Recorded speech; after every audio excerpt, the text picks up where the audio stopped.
You're watching Drake Wing Gaming. Enjoy the video. Hey guys and gals, Never here from Drake Wing Gaming, and City Mounts to the Gaming Dragon. Today I'm coming back at you another Let's Play episode of Conway, Julian's Path. So y'all, let's go ahead and jump right back in, shall we? Alarm chain, you were up, and let's go. So let's go back, shall we? Alrighty. Alright, let's see. Fine. Alright. Really get involved? Yes. Yes. Roll them dice, boy. Alright. Alright, let's see. Goes up to 12. Alright, let's see. There's something on the line. Okay. They land on 11.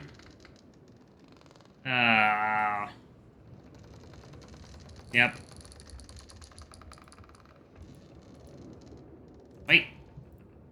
Okay, I just gotta keep loading it. Okay, right here. So I'll save it right here, and I'll re-roll. Right, yes. Okay? Alright, let's do it. Oh, they land on 5. Julian firmly smacks the table with his open palm in jubilation, a broad smile crossing his snout. The impact of it sends the dice rattling on its surface and almost tipping one of them over. That's it. I knew I could rely on Lady Luck. Wolf dejectedly rests his jaw on his hand, looking at the still dice for a few seconds longer before leaning back on the bench. Well, it was a good try. Yeah, congratulations, Julian. I guess that means you got a favor from us, too. Well, just let me know whenever you have something in mind. Without a moment's hesitation, the lizard reaches for one of the dice and gives it a good hard flick with his index finger, sending it flying off the table in the same manner as the first time. The wooden clacking disappears in the distance as it lands somewhere among the nearby barrels once again. You watch the path of the die before turning your attention back to Julian.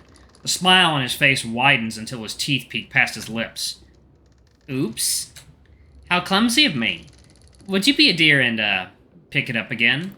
Your eyes narrow as you look suspiciously at the lizard, before you slowly rise to the bench and get to your feet. This is the favor? To collect the die off the ground again? Julian nods in return and sends you on your way with an aloof flick of his wrist. You scoot out from between the bench and the table and walk over to the barrel, searching for exactly where the stupid thing landed in the first place. After a short search, you locate it hidden in a gap between two of them. I assume you're after the whole tail raised high thing from before, aren't you? Another affirmative nod comes your way as you look over your shoulder. You really are a lost cause. Just because I appreciate a good view when I get one? Just look at him! Oh, there we go again. You're on your knees just as before, more theatrically, if anything, to play up the stupidity of the favor. The wolf rests his forehead on his hand, trying to look as inconspicuous as possible while he watches the absurdity unfold. And now, drop the britches.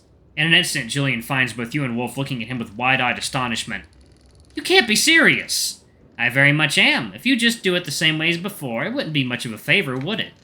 I thought you looked great down there the first time, but I reckon it would look even better without your britches on. So... He points at you and signals for you to get on your task. You can't be serious. You can't be serious about actually considering it, can you? Right here? Right here. Half the crew are busy anyway. Most of the other half have probably gone back to sleep. Or most likely one of the few dumb enough to stay up after taking the morning shift. Oh boy.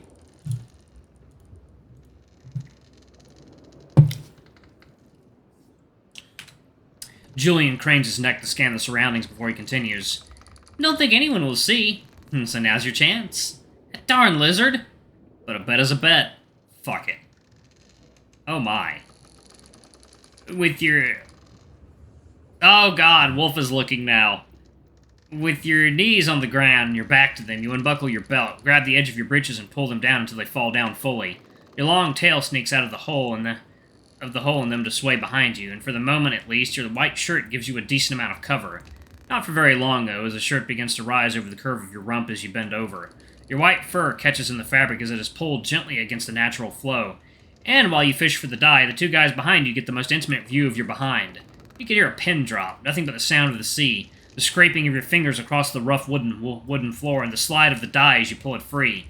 Your ears flush in a bright red, unsure if the silence is making it worse or not. With the die in your possession, you raise to your knees again, keeping your back turned to them as you straighten your trousers, tighten your belt, and adjust your shirt. Turning on your heel, you find Julian's eyes trained on you, leaving you in no doubt that you have indeed had a rather captive audience for your little performance. You walk back over to the bench and wordlessly place the die onto the table, holding your tail out of the way as you scoot back to your old spot and sit down next to Julian again. Wolf can barely look at you, instead looking out at the sea through the porthole. Well, that's my favor done. Was it satisfactory? Heh, very. Wolf, did you even look? I thought you'd appreciate the free ride. I can't fucking believe this is what you went for. Why? The canine snaps his head around to face Julian with a quizzical look. You ask why? You winning was a mistake. Oh, don't be like that. It's all in good fun. Next time around, I might not be so lucky. Speaking of which, Wolf, your favor is still open. Julian slowly lowers his head and looks at the dice for a few moments until Wolf realizes what he is contemplating. Promptly, the snarl erupts onto his face and his eyes narrow and lock onto Julian. Don't even think about it, lizard. Or you really won't make it until tonight. Julian leans back and raises his hands disarmingly. Hey, I would never. Well, what did you have in mind for Wolf, then? Yes, actually, something very simple. He stares intently at Wolf, leaning forward over the table. The canine frowns, but doesn't look away.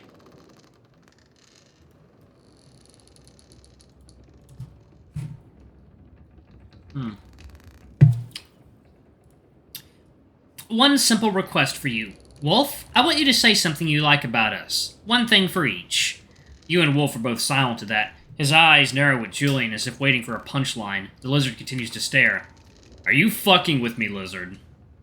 No, I'm completely serious. The two are silent again. The boat shifts and Julian sinks forward as the table he's leaning on sways with it, but quickly pulls back to look Wolf in the eye.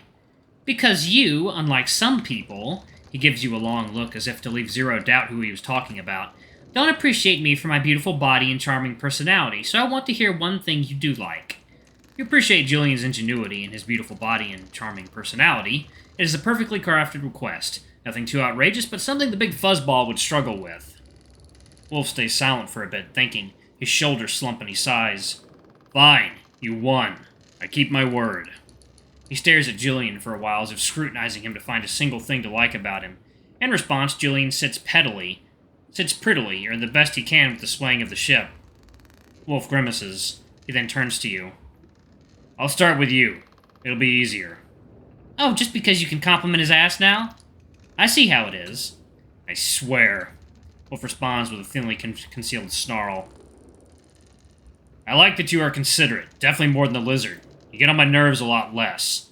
You being around is tolerable most of the time. You give Julian a look, unable to believe the words coming out of the wolf's mouth. You then turn back to the canine and beam. Thank you, Wolf. You're tolerable too. Enjoyable, even. The canine scoffs and looks away from you. Wow, Wolf. I didn't know you had it in you. Sure, you can come up with something just as lovely to say about me. Don't bet on it. We already did, didn't we? Wolf glares at him.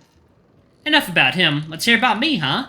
After another round of staring at Julian, Wolf finally answers. I like it when you sleep, because you don't talk. Oh, come on, that's not something you like about me. That's liking an absence of me. It doesn't count. I don't know then, damn it. Why do you assume there is something I like about you, lizard? Well, you agreed to this for one, playing hazard in the wager, and you said my name earlier. Julian counts on his fingers as he goes, then gets to the third and hesitates, trying to think of another reason. And, well, there has to be something. You can think of something, Wolf. Our Julian isn't totally unlikable.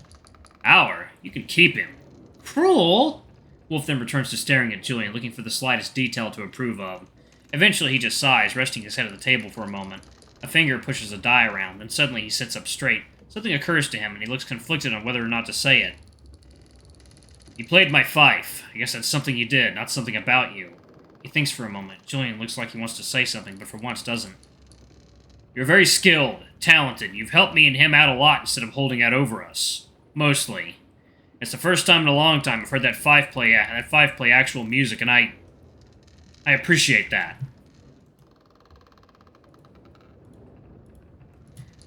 There, Julian. Are you happy? Julian is smiling, but not in that insufferable way he usually does. Yes, thank you, Wolf. Then it goes right back into being a smirk. The first of many things you'll come to like about me, I'm sure. Don't count on it. You laugh with Julian. Well, you managed it, Wolf. Yeah, I knew there had to be something, even if it did look like you were pulling teeth. You didn't say I had to like it. Next time I will. Alright, that was fun. I'm glad you have those dice, Jules. It'll definitely give us something to do. Of course, I bring the fun as always. Better than staring at latrines. Only the highest of compliments from you, Wolf. The three of you stand one by one. You stretch a little, rolling your shoulders and leaning one way then to the other with your legs. How long was that? Hard to tell down here. I think we've still got some time left before the next watch. We can get some fresh air, maybe find the boatswain and figure out what we'll be doing next. With Samuel being hurt, I mean. Figure that out and find me. I'm gonna get some rest until then. Sure. See you later, Wolf. The canine just nods before stepping out, no doubt searching for some corner to nap in. And the wolf takes a cat nap, huh? You roll your eyes at the lizard as you head back up to the deck with him. I hate that term. How did we become associated with being so lazy? Maybe there's a particularly famous lazy cat in some old story, or maybe cats just are lazy. I'm not. So, let me see. I'm kind of curious as to what happens. So the official path, I'll let Julian win, so that's fine. This path, I'm wanting... I'll cover that in the next video. Y'all. Alright. I'm not. Oh, of course not. You're the hardest working cat ever. Surely they'll write ballads of you and you'll be as remembered as King Arthur. Ha ha, very funny. I am, thank you. Your back and forth continues as the two of you report to the boatswain. You figure out what you're to do while Samuel is hurt. The day passes without much excitement. As the time runs down on the current shift, you soon find yourself called up to work again, feeling at least a tinge more confident now as you and the others end up helping with other tasks. And just like the morning shift, that next shift would be wrung out as well, and before long you find yourself in the evening hours of the day, leaving you to wonder what to do with the evening. Or if you should even do anything at all, or simply head to bed. How do you spend the evening? You hear a familiar sound of the fife and go to the fife lesson Julian must be holding for Wolf, even if nothing more else than to make sure they won't be at each other's throats. From the comfort of your hammock, you watch the wooden planks of the ceiling sway above you. The sound of the waves lapping against the hull of the ship's hull provides a soothing soundtrack for your second evening at sea.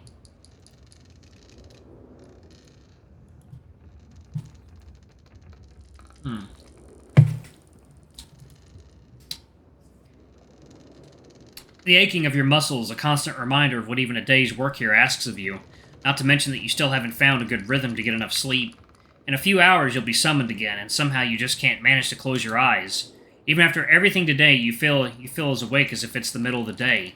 You toss and turn in the hammock for a while before you catch a distant but familiar sound, your ears perking up instinctively in the direction of the sound. The sound of someone playing the fife? You did encourage Wolf that he should take the fife lessons, but he'd never actually do it. Would he? Maybe Julian asked nicely enough to be allowed to play again, or maybe someone else on board brought one along. Only one way to find out. Sleep appears to be a far cry anyway, so you feel you might as well spend your time doing something instead of just rolling around in your hammock trying to sleep. Your paws land softly on the wood as you roll out of the hammock and begin your search for the source of it. It grows louder as you make your way to the stairs leading up to the outside deck, the warm evening sun streaming through the opening as you make your way out onto the deck.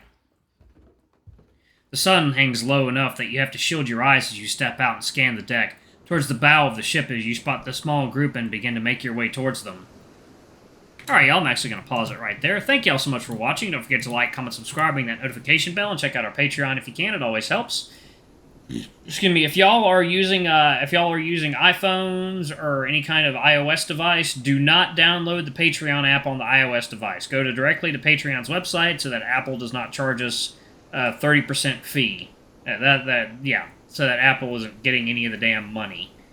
Anyway, thank y'all so much for watching. I love you all, and I shall see y'all in the next video. Bye-bye!